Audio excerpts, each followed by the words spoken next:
le suplico que me ponga toda su atención, porque lo que vamos a ver hoy es una realidad, lamentable realidad, diría. Vamos a ver acerca de el enfriamiento espiritual. Y qué extraño ver esa foto de invierno en verano, pero muchos el día de hoy están congelados, están fríos, están hechos hielo. Y no por el clima, sino porque en su corazón, en todo su ser, ya no hay calor. Aunque estamos aquí en pleno verano, para muchos es invierno. Así que vamos a ver de qué trata este tema. Yo le invito a que se ponga en pie, por favor, y vamos a entrar por este texto, Mateo capítulo 24, muy conocido. Mateo capítulo 24 y versículo 12, usted casi se lo sabe de memoria, creo yo. Vamos a leer dos versiones, la Reina Valera 60 y la Nueva Traducción Viviente. ¿Está conmigo? Leemos la palabra del Señor en el nombre del Padre, del Hijo y de su Espíritu Santo. Y por haberse multiplicado la maldad, el amor de muchos se enfriará, dice la Reina Valera 60. Y la Nueva Traducción Viviente, vean lo que usted gusta, dice: abundará el pecado por todas partes y el amor de muchos se enfriará. Padre, en el nombre de Jesús, en esta hora, Señor, disponemos todo nuestro ser para exponernos, Señor, a tu palabra en esta tarde. Siempre que estamos expuestos a ella, Señor, hay una bendición para nosotros, Señor. Por eso es bueno, Dios, abrir las escrituras y encontrar, Señor, el contenido, y en el contenido que hay en ella encontrar, Señor, el alimento, oh Dios, para nuestra vida. En el nombre de Jesús, Señor, preparamos todo nuestro ser para tu palabra en esta hora, Señor. Gracias, mi Dios. Amén y amén. ¿Puede tomar su lugar, por favor? Yo sé que es un pasaje que todo el mundo lo conoce y algunos podrán decir o podrán excusarse: mire, pero ahí dice que por haberse multiplicado la maldad, el amor de muchos se va a enfriar, así que ¿qué culpa tenemos nosotros? Alguien podría tomar eso como una excusa. Sin embargo, no es eso lo que el Señor Jesucristo dejó o más bien quiere decir cuando dijo estas palabras. No es eso, no es buscarle una excusa, no es buscarle un consuelo, ni modo, así es la vida. No se trata de eso. Déjeme darle un poquito de contexto en donde está ubicado este versículo para poder mantenernos ahí y no salirnos del pensamiento de que Jesús tiene en ese momento para sus discípulos. Mateo 24 lo vimos ahí por el año 2017, yo creo que usted no se acuerda, pero estuvimos viendo toda una serie de escatología en ese entonces, pero este versículo tiene que ver el día de hoy con la vida cristiana. Así que el propósito del pasaje no es el de satisfacer la curiosidad de los discípulos en cuanto al futuro. ¿Se acuerda que los discípulos tenían una pregunta? Cuando hay en un momento ahí en donde el Señor Jesús va caminando por las calles de Jerusalén, y así como cuando usted va al downtown de alguna ciudad y usted empieza a ver hacia arriba y dice: wow, ¿cómo le habrán hecho para hacer eso tan? O cuando va a San Francisco o a cualquier otra ciudad, a Los Ángeles o alguna otra ciudad, a Nueva York. Yo todavía no he ido ahí porque quiero llegar. Bueno, ahí va cuando nos vamos juntos. ¿Y cuál es el común? Ver los edificios y wow, qué barbaridad. Pues en ese momento los discípulos estaban así, casi con su boca abierta. ¿Te das cuenta, Señor? Qué maravilla de edificios los que hay, qué barbaridad. Y tenían razón, porque en ese momento el templo de Jerusalén podría haberse considerado una maravilla, así como las 7 o 8 maravillas, no sé cuántas hay, han de haber muchas, pero las resumen en 7. Entonces era algo espectacular, algo hermoso. Y el Señor Jesús les dice, ¿sabe qué? Toda esta hermosura que ustedes ven, llegará el momento en que no quedará, ¿cómo? Piedra sobre piedra. Entonces, el propósito del pasaje del capítulo 24 no es satisfacer la curiosidad de los discípulos en cuanto al futuro, sino de prepararlos y fortalecerlos para poder enfrentar las adversidades venideras. El propósito de este pasaje, de este versículo en particular, es ese también para nosotros. Dice amén. Para prepararnos y poder enfrentar las adversidades venideras.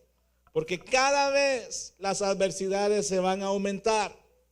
Ahorita podemos reunirnos aquí y rendirle culto al Señor, pero llegarán días que no será así. Llegarán días que no será así, que de la libertad que hoy tenemos. ¿Qué más encontramos ahí? Jesús quiso advertirles a sus discípulos de los falsos mesías. Eso está ahí en el capítulo 24. No lo vamos a detallar porque no es esa la intención. Para eso lo explicamos hace algunos años atrás. Jesús quiso advertirles a los discípulos de los falsos mesías que vendrían y de la necesidad, oiga, de vivir cada día en la expectativa de su retorno. Algunos ya perdieron la expectativa de que Jesús volverá. Ya no lo esperan. Es más, a las congregaciones ya no predican. Algunos ministros ya no predican de que Jesús volverá, porque ya no tienen ninguna expectativa en cuanto al regreso del Señor. Pero Jesús volverá. ¿Dice amén?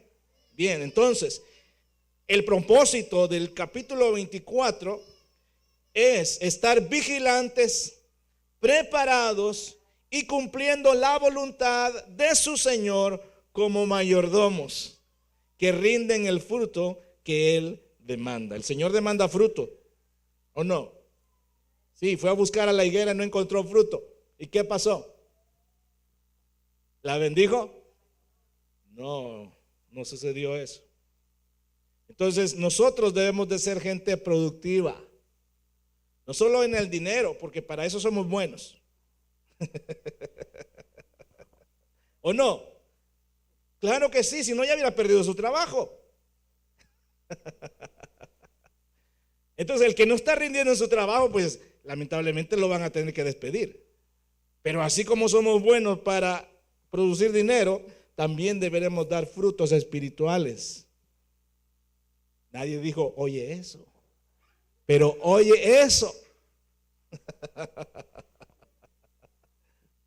Entonces, ese es el contexto, parte del contexto del versículo 12 de este capítulo 24. No vamos a ver todos los detalles porque eso lo vimos en su oportunidad. Solo déjeme dar un poquito más de contexto del versículo. La pregunta de los discípulos tiene 3 componentes, se los voy a recordar. Uno es, ¿cuándo tendría el lugar de la destrucción de Jerusalén? 2, ¿qué señal habría de la segunda venida de Jesús? Y 3, ¿qué señales habría del fin del mundo? Entonces explicamos todo eso en su oportunidad, que el fin del mundo no es el fin. ¿Sí? Lo explicamos. Usted ya no se acuerda, pero ahí están grabadas las predicaciones. Algún día los voy a traer, ¿verdad? Para que usted los pueda escuchar. Esas eran las 3 preguntas que los discípulos tenían como inquietud en cuanto a estos acontecimientos futuros. Entonces, en la mente de los discípulos, las 3 preguntas se referían a un solo evento. Entonces, básicamente, la número 2 es la que tiene que ver con nosotros este día en cuanto a este versículo, porque por haberse multiplicado la maldad, el amor de muchos se enfriará. Es más, están hechos hielo en pleno verano. Así que no es para que nosotros tomemos como excusa o alguien tome como excusa y diga, sí, pues, ¿y qué le vamos a hacer? La maldad se ha incrementado. Es lógico que el amor disminuya. Pues fíjese que no.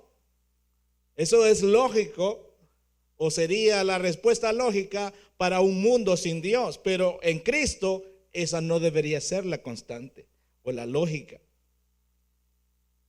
Entonces, este es el contexto de este versículo. Jesús advierte, o la advertencia de Jesús de los versículos 9 al 12, donde está incrustado este versículo, habla, fíjese, del costo de ser sus discípulos. El ser discípulo de Jesús tiene un costo, ¿o no? Ahora, no es un costo monetario, porque no se paga con dinero, pero sí se paga con tu vida y la mía. Tiene un costo porque el Señor Jesucristo dijo: cualquiera que me quiera seguir, agarre su cobija, una buena almohada y sígame. No, dice, tome. No lo escuchan. Tome ¿ya tomó su cruz? ¿Y los demás? ¿Ya tomó su cruz? ¿Ya tomó su cruz? ¿Ya tomó su cruz? En Semana Santa la agarro ahí de vez en cuando. No, esa no. Es una cruz de todos los días. Es más, el apóstol Pablo dijo: con Cristo estoy juntamente crucificado. ¿Podemos decir nosotros eso? La advertencia de Jesús en los versículos del 9 al 12 es el costo de ser su discípulo. Describe con precisión lo que los mismos discípulos sufrieron luego y lo que los fieles han sufrido a través de los siglos hasta el día de hoy. ¿Cuánto ha sufrido usted por el evangelio? Mire, la verdad que no hemos sufrido mucho, diría casi nada. Si lo que sufrimos es en los asuntos que nosotros los metemos, en la dificultad donde nosotros metemos las extremidades, por no decir la palabra, usted ya sabe. Eso es lo que padecemos muchas veces, que no tenemos control y que lo que pensamos lo decimos sin cuidado. Entonces, de eso muchos padecen el día de hoy, o padecemos si no tenemos control. Entonces después decimos: como sufro por el evangelio. No, ese no es sufrir por el evangelio, es por no tener control de la lengua o de algunas acciones. Pero hay gente que el día de hoy ha sufrido martirio por el evangelio, y en el tiempo de los Césares romanos, mucha gente murió por causa del evangelio y fueron devorados vivos por fieras salvajes, quemados. ¿Qué tal el día de hoy nos agarraran así? No, de veras. Entonces, esto de sufrir por el evangelio a nosotros no nos ha tocado como a los primeros creyentes o los primeros cristianos del primer siglo.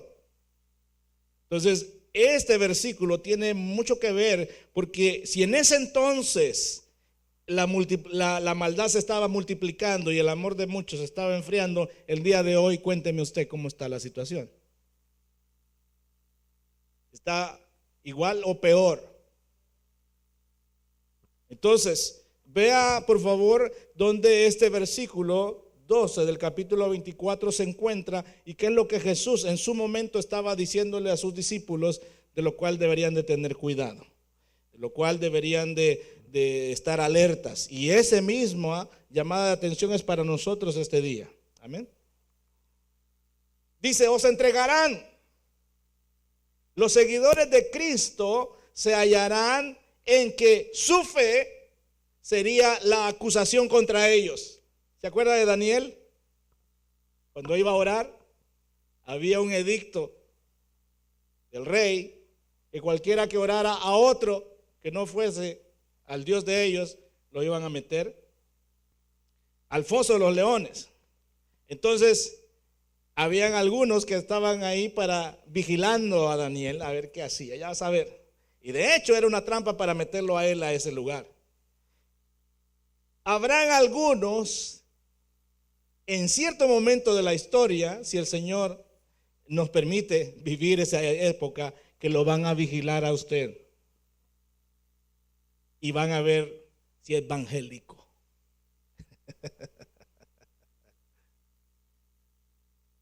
Porque dice aquí, los apóstatas. ¿Quiénes son los apóstatas? Los que un día fueron creyentes, que estuvieron aquí levantando sus manos al Señor y después dijeron, no, eso es el evangelio. Ellos nos van a entregar. Oiga usted, ¿sabe dónde hay una iglesia cristiana? Sí, hay una. Ahí en la 2530 de la 90 Avenida, ahí hay una. Se reúnen a las 2:30 de la tarde. Deberían de llegar ahí.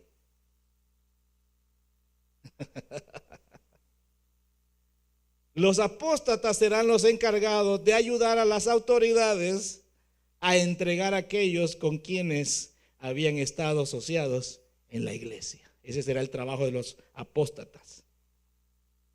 Así como Judas. Que el Señor tenga misericordia de nosotros para no caer en ese deshonroso trabajo. Así como el día de hoy andan persiguiendo a las personas que no están legales y a alguno le cayó mal. Miren, ahí en esa fábrica, ahí hay un montón, vayan a agarrarlos. Y llegan las autoridades y dicen, hemos estado investigando. Alguien les dijo.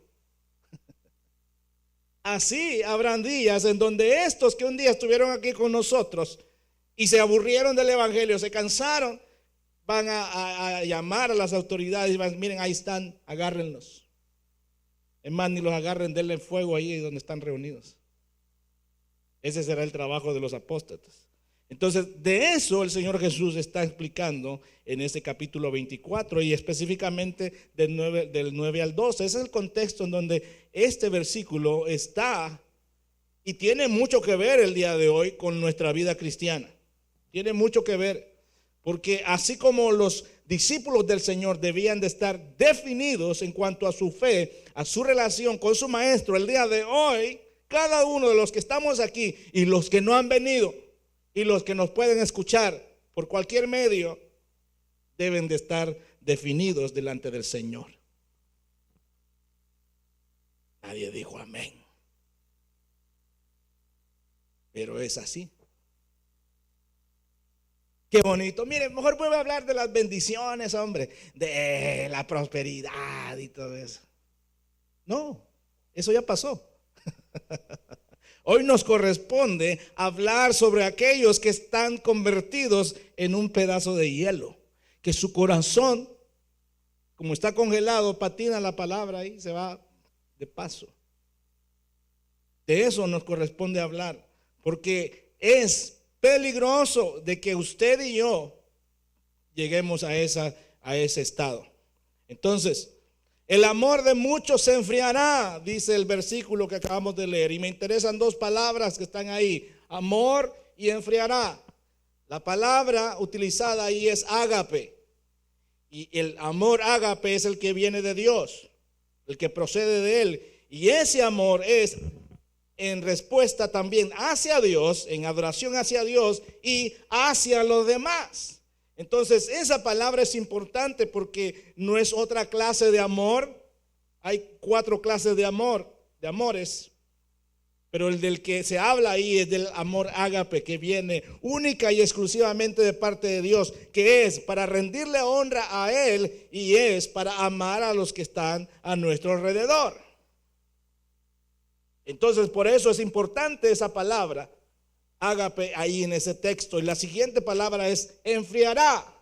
Enfriará, aparte de que tiene el significado de que algo perdió calor, también está hablando del frío, de la muerte. ¿Ya ha tocado alguna vez un difunto? ¿Cómo están?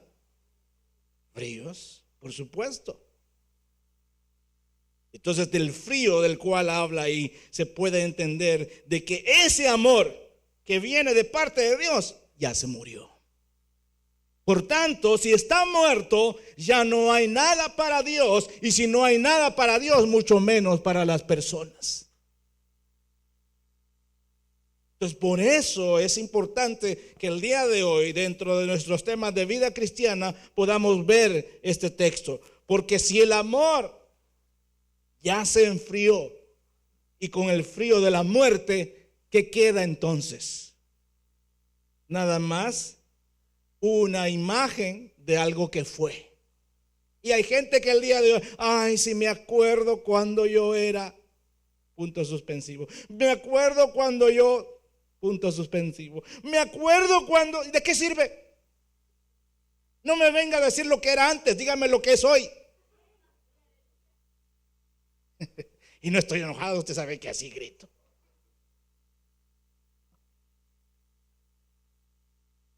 El pasado, como dice la canción, bien se la sabe, ¿verdad?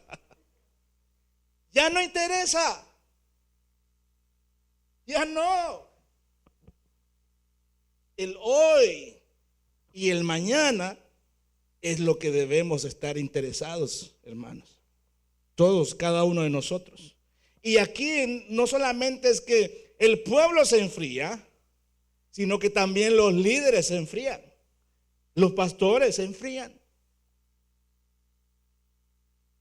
¿Cree usted que yo no me puedo enfriar? Por supuesto que sí. Mire, esta semana yo estaba, Dios mío, qué larga siento esta semana. El hermano Rafael decía, qué largo sentí el día de ayer. Y yo esta semana la he sentido larguísima. Pensando, bueno, desde el domingo hasta el sábado volver otra vez a la iglesia es mucho tiempo. Yo la he sentido largo, yo no sé usted, pero yo siento largo los días desde sábado y volver a regresar, desde el domingo y volver a regresar el sábado. Y dije, Señor, es fácil enfriarse aquí. Digo aquí en este mundo, pues, porque esto del enfriamiento está en cualquier lugar, no importa en qué país usted esté. No, es que aquí somos bien fogosos. El enfriamiento va a llegar. Entonces, estas dos palabras dicen mucho en este contexto, en este texto, y lo que queremos ver el día de hoy. Porque si el amor ágape, que es el que proviene de Dios y que es para retribuirle a Dios el amor y para amar a los demás, entonces quiere decir que si está frío para Dios, ¿cómo estará para los demás? Pues frío también. Entonces, por eso es importante que lo veamos el día de hoy. Esto nos habla de que hay un enfriamiento del amor hacia Cristo, hay un enfriamiento del amor a la obra de Cristo y hay un enfriamiento del amor hacia el hermano. Entonces, quiere decir que es importante que veamos el día de hoy este asunto del enfriamiento, porque es probable que usted esté ahí, o es probable que le va a llegar a su puerta. Aquí estoy, vengo con todas mis maletas a vivir a tu casa. Estás muy fogoso, te vengo a calmar un poquito, te vengo a dar frescura. Entonces es importante que en esta tarde veamos este asunto del enfriamiento espiritual. Bueno, eso es en cuanto al contexto donde este versículo está puesto. Siempre teniendo eso en mente, leamos, dice, el proceso de enfriamiento espiritual puede desarrollarse, oiga por favor, de una manera tan silenciosa e inesperada que su víctima puede haber perdido mucho terreno, buena parte de virtudes, de su vigor y haber sido engañado para que caiga en un preocupante estado de esterilidad y debilitamiento espiritual. Ay, es domingo, no quiero ir a la iglesia, pero el trabajo no falta, aunque le duela todo lo que le duela. No, discúlpeme, pero es cierto. Pues sí, ¿y qué me va a dar de comer?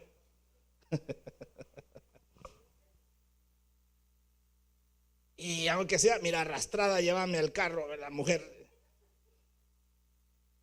Pero a la iglesia, Ah, no, el Señor sabe. Pues claro que sabe.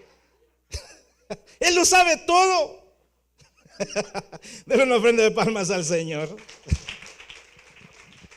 Oiga, lo hacemos un poco cómico, pero esto es grave.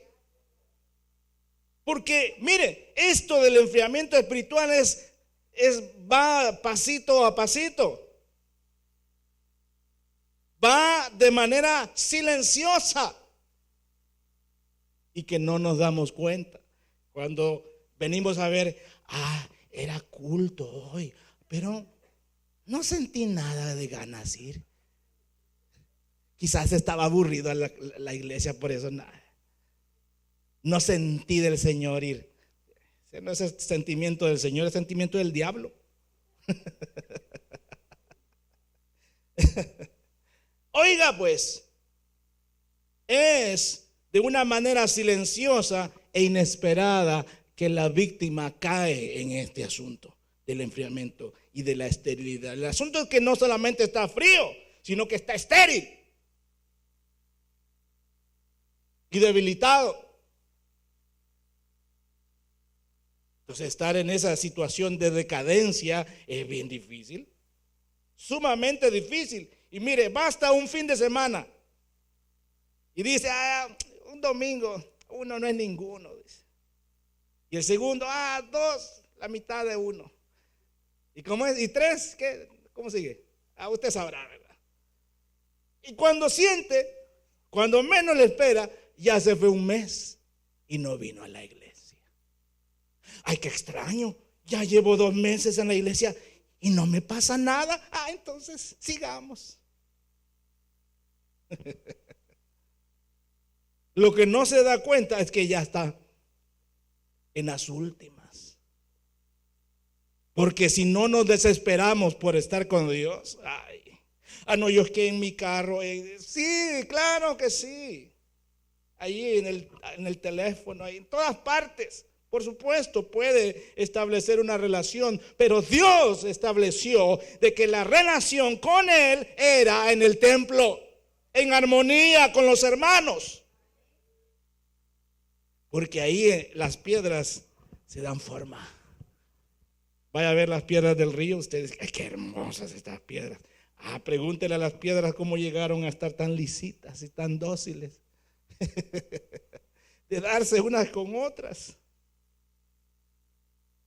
No estoy diciendo que venga a pelear a la iglesia, por favor.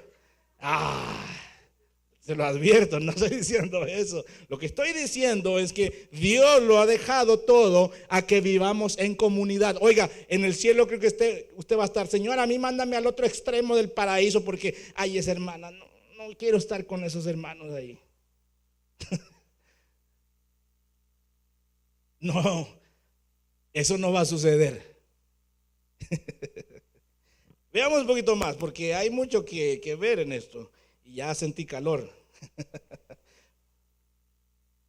Este estado de alejamiento de Dios puede coexistir. ¿Sabe qué es coexistir? ¿No? Estar ahí juntitos. Así como cuando 2 personas ni se hablan ni nada, pero viven en la misma casa. Están coexistiendo nada más. Viven juntos, en la misma casa, pero no son nada. Uno duerme en una cama, el otro en otro cuarto. Solo coexisten.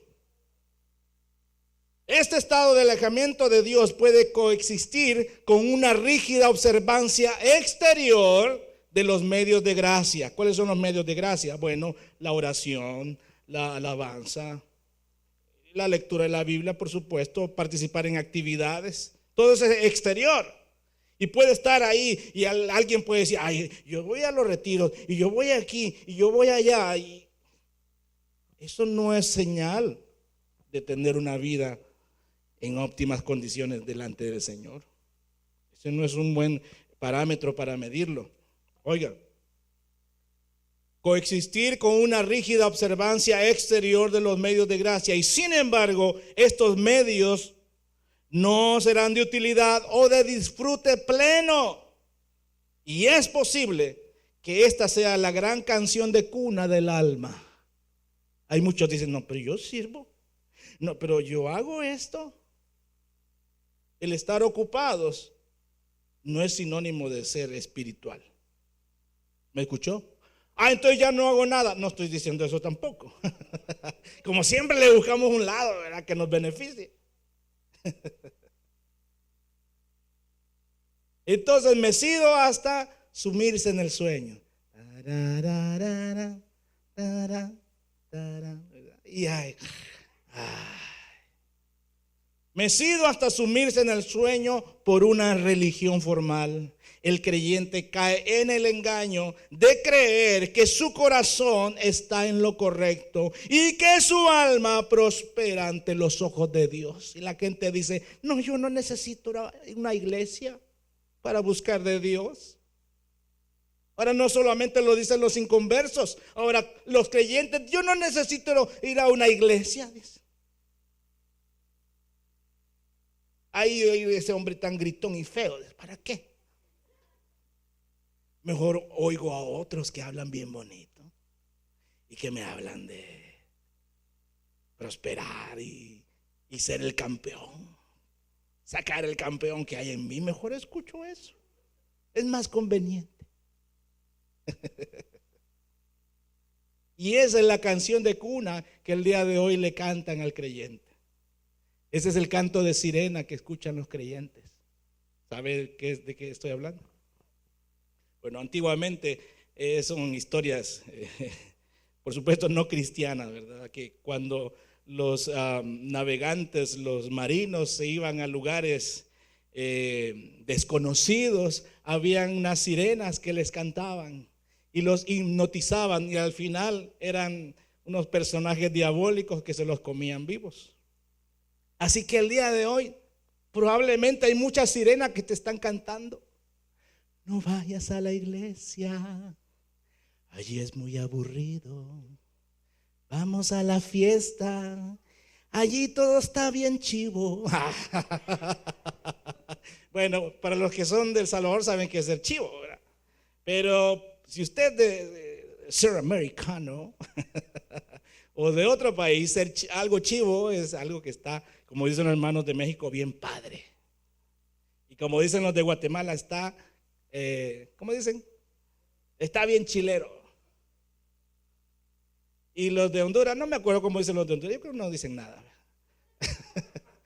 No me acuerdo, ¿verdad? Pero oiga, a muchos les está cantando la sirena para que no vayan a la iglesia.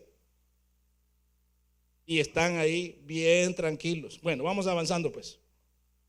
Entonces la primera señal del alejamiento es el autoengaño. ¿Puede uno autoengañarse? Pregunto. Sí, por supuesto que sí. Y en ese autoengaño pensamos que podemos burlarnos de Dios. Gálatas 6, 9 ¿es o 7? Bueno, usted sabe bien la Biblia. Dice: no os engañéis, Dios no puede ser burlado. Pero la primera señal del alejamiento de aquel que va de una forma progresiva y de manera silenciosa apartándose de la iglesia, en primer lugar comienza con uno mismo. Óigame, véame para acá. Nosotros mismos damos el primer paso. No, yo estoy bien. Me va bien. Mejor que nunca estoy. Tengo la bendición de Dios. Bueno, había un personaje en el Antiguo Testamento que pensaba lo mismo, fíjese.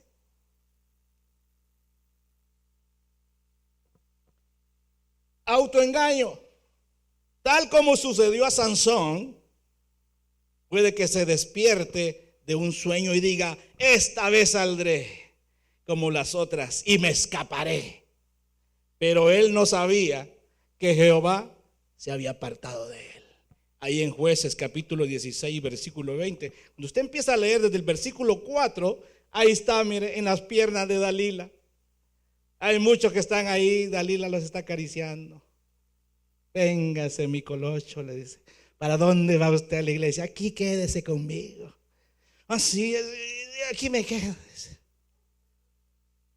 ¿Y sabe qué? Esos proyectos han sido pagados por el infierno, el mismo diablo. Ahí está sobándole la cabeza, igual que el perico. ¿Alguna vez tuvo un perico? Rásquele la cabeza, ahí va y se queda ahí. Así estaba Sansón. Y así hay muchos creyentes el día de hoy, que le están rascando la cabeza y dicen, no voy, ¿para qué? Tanto calor ahí. Y cuando hace frío, hay tanto frío que hace ahí. Total, no viene todo el año. Cada vez decía, la Dalila le decía, ay, tú no me quieres, no me dices cuál es el poder de tu fuerza. Ah, sí, si me atan con no sé qué. Y le dice, Sansón, los filisteos contra ti. Y se escapaba. Sansón, los filisteos. Y cada vez era otro cuento para la Dalila. Pero llegó el momento aquí en el versículo 20 en donde le dijo la verdad, toda la verdad. Y entonces dijo Sansón, no, voy a salir como las otras. ¿Y qué esperanzas? Estaba pelón. Y cualquier parecido es pura coincidencia. A Sansón le cortaron el pelo, ¿o no? Vaya, Dalila, usted es gringo. Le cortaron el pelo porque desde el principio se había establecido de esa manera, de que era alguna figura que se había establecido ahí, de que residía el poder de su fuerza en el cabello. Pero el poder de la fuerza de Sansón era Dios. Amén. Dice ahí, pero él no sabía que Jehová se había apartado de él. No era el pelo, era la presencia de Dios que estaba con él. Sansón tenía un propósito. ¿Cuál era el propósito? Él era juez de Israel. Y en ese tiempo de los jueces tenían que velar por el pueblo de Israel. Y él andaba de mujer con mujer. Le gustaba una, ay mamá, anda a pedirme esa mujer porque me gusta. Qué bonita está. Ella iba a la viejita. Hacerle caso. Hasta que llegó con la Dalila.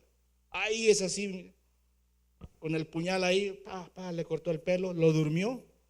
Y dijo, no, de esta también salgo. Y nada. Así muchos el día de hoy están engañados, creyendo que van a poder salir. Y ya no salieron. Engañándose a sí mismos. Entonces, el enfriamiento empieza por nosotros. Mire, no le busquemos más asunto a esto. Comienza por nosotros. Nosotros damos el primer paso. Hay otro ejemplo aquí. Oseas 7:9. O quizás, hablando de Efraín, en un sentido figurado de la nación de Israel, por supuesto. Efraín era una tribu de Israel. Acuérdense que en ese momento, después de la muerte de Salomón, el reino se dividió en dos partes: el reino del norte, el reino del sur. Y Samaria era la otra mitad hacia arriba, hacia el norte, y Efraín era parte de eso. Entonces, o quizás se parezca a Efraín, de quien se dice, devoraron extraños su fuerza y él no lo supo. Y aún canas le han cubierto y él no lo supo. Óigame, le hago una pregunta. ¿Usted nunca se ha dado cuenta que le ha salido una cana? ¿Ah? Cómo se las pinta, ¿verdad? Mire, ahí, en la mañana me salió otra cana. Y al día siguiente, y la siguiente me salió, ya después ya ni se cuentan, ¿verdad? Que salgan las que quieran. Oiga, este Efraín está diciendo, lo que está diciendo es que, ¿cómo que no se va a dar cuenta de que alguien le está extrayendo su fuerza? Cuando alguien te está desviando del camino del Señor, ¿no te das cuenta? Por supuesto que sí, pero como nos gusta, el pecado es placentero, es rico, ¿o no? No, véame para acá, el pecado es rico. Si no, no pecáramos. ¿Quién no va a saber cuando alguien está mal en su vida? Claro que sabemos. Pero decimos, no. Esta vez algo, como dijo Sansón. El Señor está conmigo, me está yendo bien. Y mide la bendición de Dios por la riqueza o por las bendiciones materiales que están llegando. ¡Error! Los fariseos decían que estaban bien bendecidos por el Señor, por lo rico que eran. Pero eran miserables. La bendición del Señor no se mide por las riquezas. Ahora, puede ser que Dios te bendiga materialmente, por supuesto que sí. Pero no vamos a establecer como norma de que las riquezas o los bienes materiales definen quién es bendecido y quién no. Entonces todos los que estamos aquí seríamos pordioseros. Pero como no es así, no se establece o no se define la bendición del Señor por las riquezas. Aquí Sansón dijo, no, hoy también me voy, me escapo de aquí. Y Efraín, figura del pueblo de Israel, en ese momento de esa parte de Israel, dice, devoraron extraños su fuerza y él no lo supo. Oiga, las amistades te acaban. Amén. Sí, por supuesto. Y no se va a dar cuenta cuando te están desviando por las amistades. Como decimos en El Salvador, se hace del ojo pacho.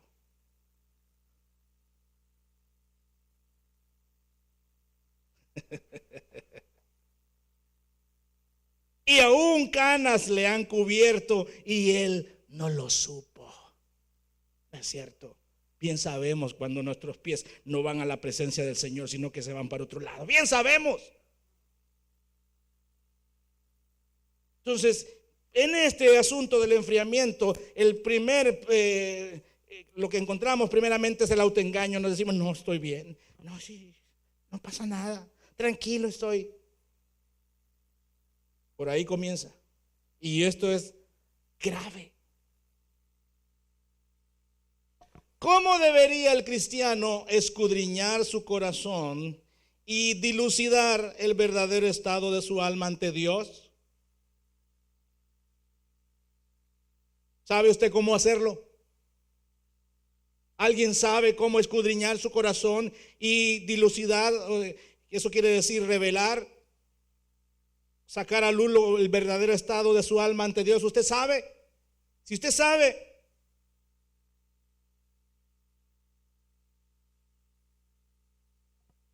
no me diga que, yo me conozco, yo sé quién soy. No sabe, no sabemos. Hoy podemos estar aquí adorando a Dios y mañana la esposa o el esposo de un cacerolazo puede estar allá en el hospital. El ser humano es impredecible. Es impredecible. Entonces nosotros no sabemos, pero sí sabemos que quien puede. Solo Dios tiene en un detallado examen de nuestro corazón. Él sí lo conoce. Él te hizo. Él nos hizo. ¿Cómo no vas a saber en qué condición estás? Pero nos engañamos y decimos, no, yo estoy bien. No hay problema. Aleluya, aleluya. Y cada quien con la suya. Solo Dios tiene un detallado examen de nuestro corazón. El Salmo 139, versículo 23 dice, examíname, oh Dios, y conoce mi corazón. Pruébame y conoce mis pensamientos. Y ve si hay en mi camino de perversidad. Y guíame por el camino eterno. Yo no puedo conocer exactamente el estado de mi corazón. ¿Por qué? Porque yo voy a decir, no, tranquilo, estás bien, estás bien. Con nosotros somos bien compasivos. Es más, somos autocompasivos. Entonces nosotros, el juicio que vamos a hacer de nosotros mismos siempre va a ser el mejor. Pero lo mejor que tenemos que hacer es decirle al Señor, examina mi corazón. Entonces, cuando le damos permiso al Señor, a ver, tráiganme los libros y vamos a escribir todo lo que hay ahí. Prueba y conoce mis pensamientos y ve si hay en mí camino de perversidad. Y guíame en el camino eterno. De esa manera es como podemos conocer qué es lo que hay en nuestro corazón. Miren, nuestro corazón es, yo tengo un corazón muy grande, dicen algunos. Entre más grande, más cosas le caben. Así que tengamos cuidado, porque también está serio que tenga el tamaño correcto y adecuado. Pero hoy es un buen día para decir al Señor: examíname. Ah, no, yo no. Bueno, está bien, si no quiere, no lo haga. Y yo esta semana le decía: Señor, ¿no será que ya estoy amarrado a esta rutina? Yo siento rutinario el venir sábado, domingo, y nos vemos el siguiente sábado y domingo, y nos vemos el siguiente sábado y domingo. El día viernes, pues hay ahí un poquito de quiebre, porque por lo menos nos reunimos allá a estudiar la Biblia. Pero aquí, bien, gracias, pastor. Hay algo más que hacer. Y hoy es un buen día para decirle: Señor, examíname. Examíname.